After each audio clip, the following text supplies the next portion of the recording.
Good morning. I am Christina Ann, and I am the host of From Woo to Wow, a LinkedIn live series featuring inspired conversations with leaders who have found success at the very intersection of mindfulness, intention, and inspired action. This morning, it is my very biggest pleasure to welcome Mr. Julian Roberts all the way from the United Kingdom. Hi, Christina. It's a pleasure to be here. Really is. And I'm at 6 o'clock in the evening or 6:30 in the evening here. So yeah, it's great to be here. Absolutely. It's funny, right? The power of the platform of LinkedIn. I know you and I connected quite some time ago, and I'm Mm, so honored to know you and have you in my circle all the way across the globe. I thank you for spending your time with us today. that's For okay. those of you who don't know, Mr. Roberts is an executive and a leadership coach as well as an NLP practitioner. But your career didn't start there, right? So I'd love for you to take us back and how did it all begin for you? How did it all begin? That's always a where do I start? Like feels like a job interview suddenly. But no. Um, Interestingly, I went to university and I did a pathology course. I was a budding forensic scientist. I got inspired by a show called Quincy, all about how how to sort of find out how people were sort of murdered and killed and all that sort of thing. I was going to be a forensic scientist, did a pathology degree, and then at the end of it, realized actually the science and being in a lab was really not for me. And so I started to pursue a career that wanted to be involved with people. So I knew I wanted to be with people, and therefore I knew, and I had this sort of medical background. So then I got into the whole world of selling sort of pharmaceutical drugs and sort of dealing with doctors and pharmacists. And I enjoyed it and loved it and loved the interaction, loved the selling, using my medical sort of background. And then I just started to sort of get into the whole business world and the sort of sense of commercial. And I started to work for sort of bigger organizations, companies called Heinz, Johnson and Johnson, Yoplait, General Mills, and sort of started to pursue the whole business side of things and started to enjoy that, be successful. Ultimately became a commercial director at Yoplait and enjoyed it. Loved the sort of leading teams in terms of strategy, developing businesses, winning new business, and obviously leading a team. And through that, I gained a lot of sort of leadership skills. I gained a lot of sort of business strategy stuff, and that was brilliant, and I enjoyed. But I guess it comes to my, and I don't know if you want to sort of get to that point where I started to think and realize. So I spent sort of 20 years or so doing that, and enjoyed, and it was good. And then I suppose this was probably about 2015, 16. There was a number of things that were sort of bubbling away in my life. One thing was my wife and I were pursuing the whole sort of fostering I say career, but yeah, fostering a child. That was a thing we felt we wanted to do. And with that, we wanted to sort of create a little bit more flexibility with work as well. And in tandem to that, I started to realize when I sort of look back on my career, where I got the most, I guess, excitement or buzz is when I'd worked with somebody who worked for me in a team and helped them overcome, whether that's a behavioral thing, coach them, or some sort of limiting belief. And they actually went away and achieved even more so. And it was this thing about unlocking somebody's potential. And I got more of a buzz about that than actually hitting all the sales numbers. And so these two things started to come together, this unlocking somebody's potential, which is what I really gets me out of bed and motivates me, along with pursuing fostering a child. And we felt this sense of wanting to go down that route. I've already got 3 daughters as well, but we wanted to sort of give back and do something with that. And that started the journey, I guess, 2017, where I sort of decoupled myself from the corporate world and started to pursue my own business and do that pivot, as they call it, which at the time I probably didn't call it a pivot. I just called it something else, pursuing, and pressed on with that. Wow, what an amazing journey that you've been on. Very successful in the corporate world. And I think that's one of the things for me that's just so inspiring, because when somebody experience success and is making the numbers, and you're a leader and you're feeling good about things and the company's recognizing you, and amazing brands that you've worked with, global Mm. brands, to want to do something deeper work, to motivate and to inspire others to live their best, their highest expression, is just so inspirational to me. Thank you. Above and beyond that, I mean, expanding your family as well. I know that's no small feat. At least I know the fostering system within America, and taking and expanding your family that way isn't an easy thing to do. There's a lot of preparation, and of course Yes. for good reason, right? Good reason, because you want a good Absolutely. fit and success for everybody. But Mm. my hat is off to you. So what a wonderful background that you provided us with. So how did you talked about the pivot? How did you just decide one day that this was the direction you wanted to go in? I guess, and we talk about knowing our purpose or our why, and I suppose I didn't really. I went through my career probably not realizing I needed to know my why or my purpose. I just went on to things where I enjoyed and people, and was reasonably successful and in what I did. But as I say, when I reflected, I started to realize that there was something deeper about unlocking someone's potential, which started to then create this, I guess, this purpose and this why. And I was in a I was in a role where, in a business where, because it was quite toxic, and an environment where I wasn't. It wasn't sort of. I wasn't thriving because of the nature of the culture I was in. It was a culture that was complete. A lot of people were leaving and sort of swiveling doors of people coming in and out, and and I. It gave some moments where I had some, I guess, slightly sort of standoffs with some of the people who were my bosses at the time, and started to give me, I guess, a moment, and it focused a little bit my attention. Okay, what do I really want to do? What really resonates with me? And what was that? And that's when I started to realize. And I suppose in that moment of thinking, okay, I need to pursue this, and I needed to do something in it, and it took a bit of courage actually, because having used to, you know, 20 odd years of being paid every month, pension paid, and healthcare, and all those wonderful things that you get in the corporate world, and somebody's, you know, in a sense, that's looking after you. I had to take a step, and so, and I sort of transitioned. I didn't go straight into the world of coaching straight away. I transitioned where I set up a consultancy, and so I would work with companies and more on the business side of things and strategy, and then help perhaps day-to-day stuff in terms of interim work. And so I used slightly softer way of pivoting and sort of decoupling myself from the corporate world to get myself into my own business, start to create that, and sort of set sail. And to be honest, it was quite exciting, but also quite scary as well, because it's a big thing. It's a massive thing. I think where are we? I was 47 years old. So I wasn't like a, I'm not saying it's all about if you're youth or you've got more sense of risk, although I sense I've got more risk taking as I've got older, to be honest. So I was in that place where, you know, I've got family, I've got commitments. So it felt like a big step for me, and it took a lot of courage. And I'm so glad I did it. There's been moments when it's been quite difficult, but I'm glad I took that step.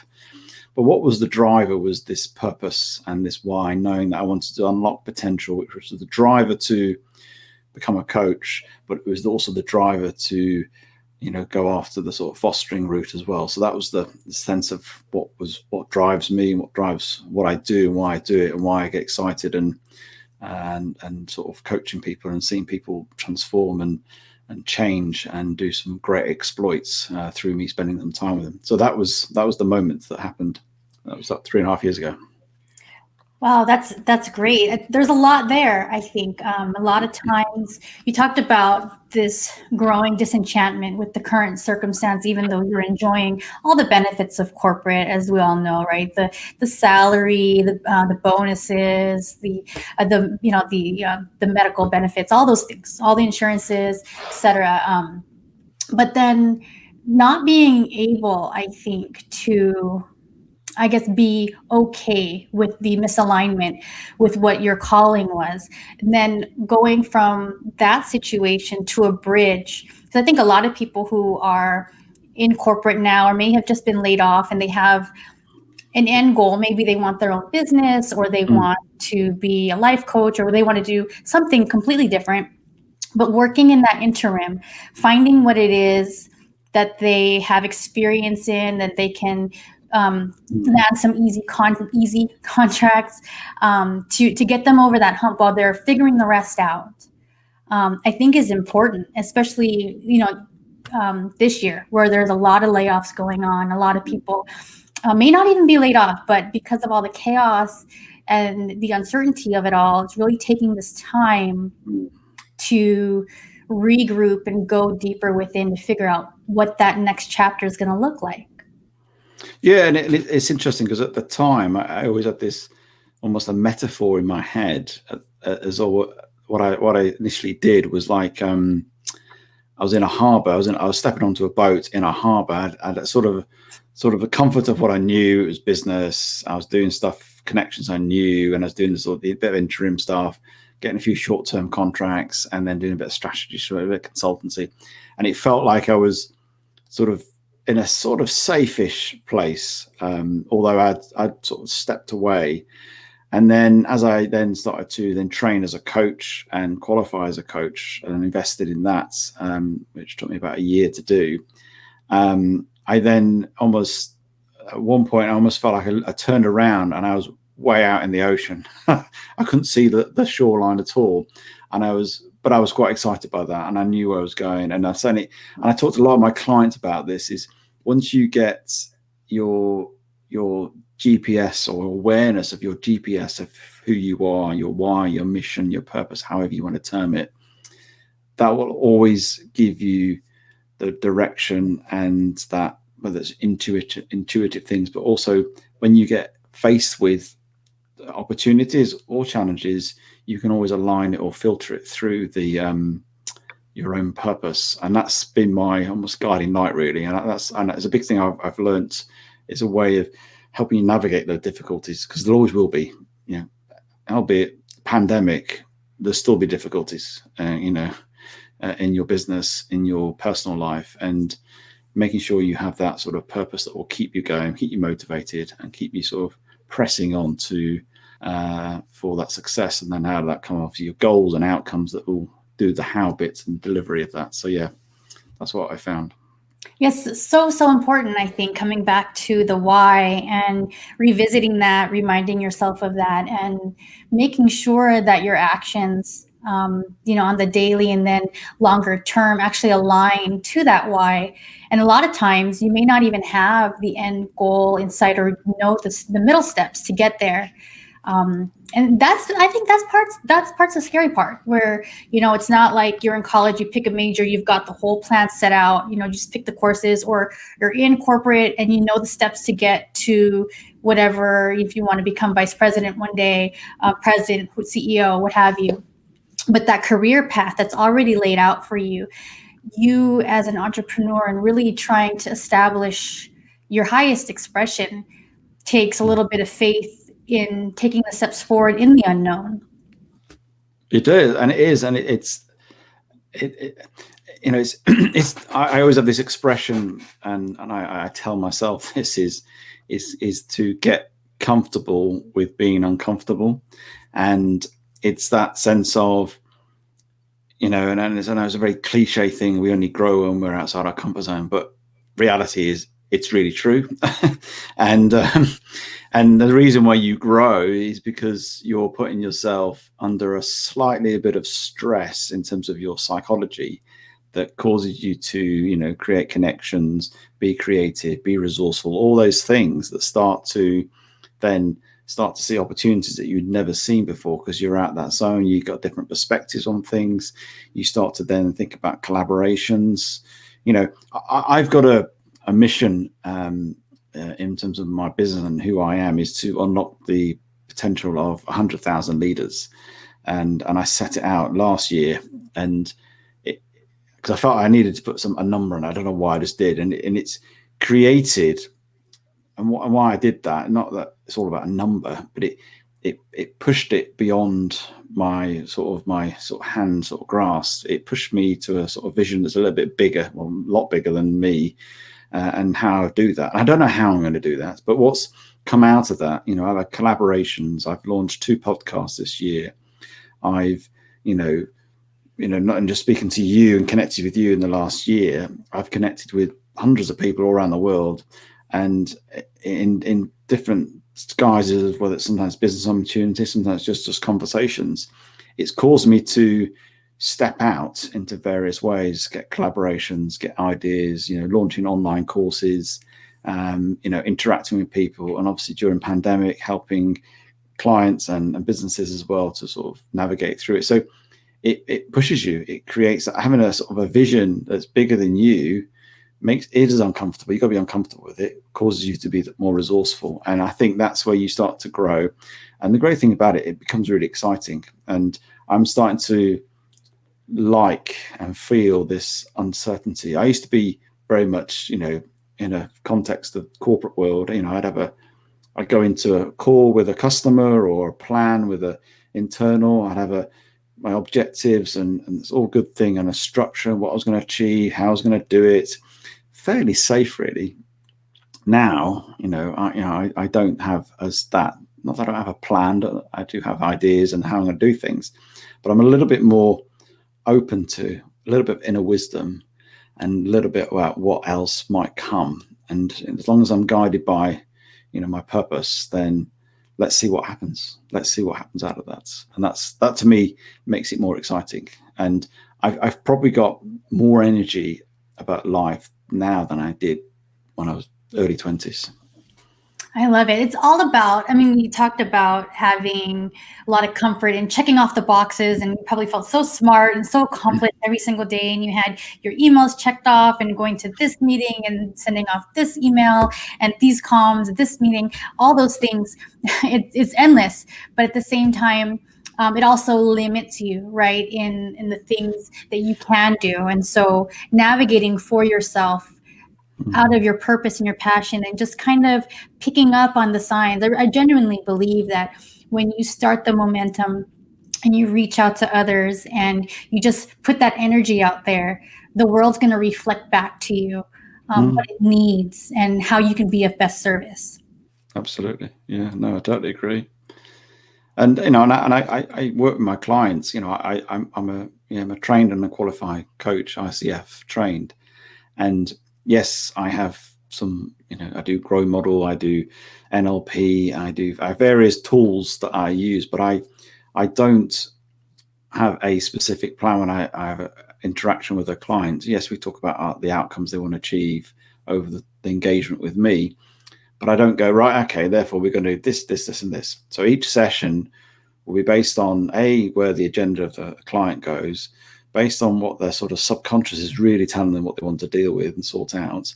And I go with the flow and, with listening and using my little bit of inner wisdom, work out thinking what else I need to add into this and what else do we need to help to unlock, that sort of potential. And so each time I sit down with the clients, I'm almost not in a sense of I don't know, but I have that sort of mindset, and it creates that opportunities where therefore I haven't got a preconceived idea. I've not got a judgment, and often my clients come out with things I never even thought of anyway, and it's brilliant.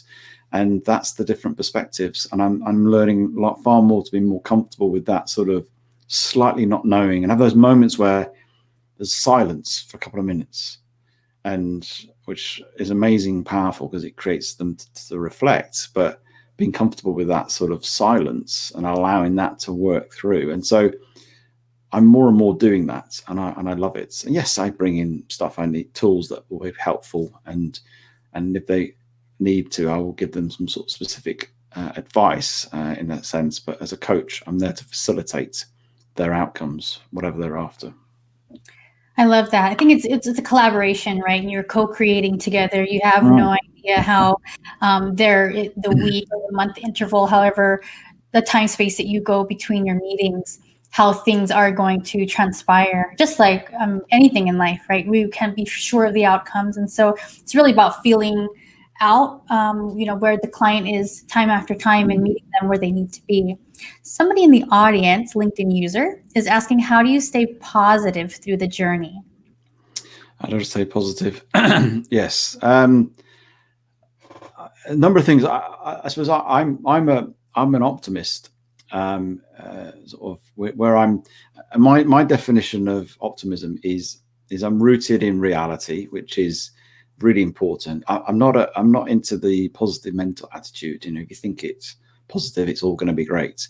And so I'm rooted in reality, because I think you really need to be rooted in reality. But I've got an eye on the future that is positive. So that's the sort of tension. So almost like the reality is not always great, but I know the future is going to be great. And I guess with that comes my approach to create positivity. You need to do things like, practicing gratitude. And it's talked of a lot, but there's some really, I say, neurological things that happen when you practice gratitude. When you're grateful, when you're genuinely grateful for something, you cause those neurotransmitter dopamine, serotonin to start to kick up, and they make you feel good. So things like that. That's how I remain positive. I always look at every circumstance, and I don't say I do this all the time, but I try to look at every circumstance, challenge, and look for what good can come out of this. What's the opportunity? And I'd encourage anybody who, it is tough right now. Of course, it's tough, but there is always a silver lining. There is always a possibility. You might not know it right now, but it's you may be hiking up a mountain, a boulder comes in the way, and you go, instead of just giving up, just look for the opportunities. Is there another path? There's another route. Is there somebody who can help you? And there's ways of creating opportunities, because anything that's a failure, and I don't really believe about failure, but almost sense of failure is just really feedback along your journey. And so, I've done many things in the 3.5 years as an entrepreneur that's not worked. And rather than going, that's not very good, I'm rubbish at this, actually I go, okay, why didn't it work? What's the feedback I can learn from this? Either I wasn't right positioning, or I didn't hit the right people, whatever it was. And just, I learned from it, and try to see, every day is a way of learning and having that mindset. So that's the way I try to remain positive. Doesn't mean I'm bouncing off the ceiling all the time. It's quite rooted in a reality as well, because we are in a reality. We have to cope with that as well.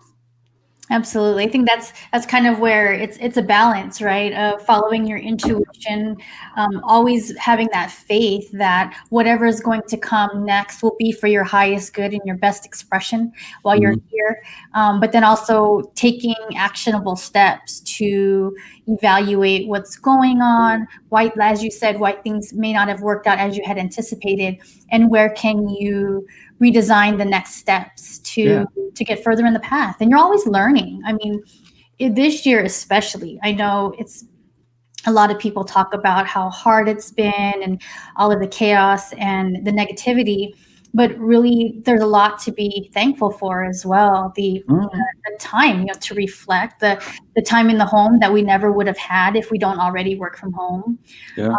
Deeper understandings with our children, empathy. It's an opportunity really to connect with others. I know that I felt that moving from corporate into consulting and owning my own business, really taking the initiative to reconnect with others, rebuild connections and foundations that I probably wouldn't have done if not. No, definitely. So I know we're coming up to the end of our half hour, and I just kind of wanted to then just circle back and so that the audience knows that, because you talked about the coaching services that you have such great wisdom and so many points to offer and help. How do you work with your clients today? How do I work with them? Well, I work with them predominantly online, which is obviously that.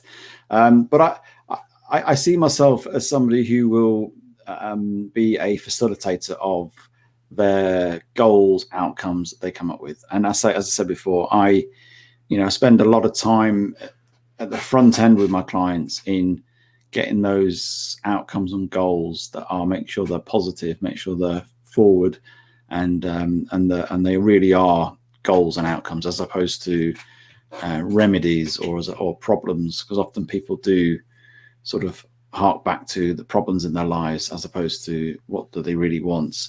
And therefore we have a real sort of solid sort of framework of what we're aiming at. And then I work to facilitate, and I'll use what I think is best along the way to facilitate that. Whether I approached it with what I call clean language sort of coaching, or do I use more of a grow model, more structured, depending on the person?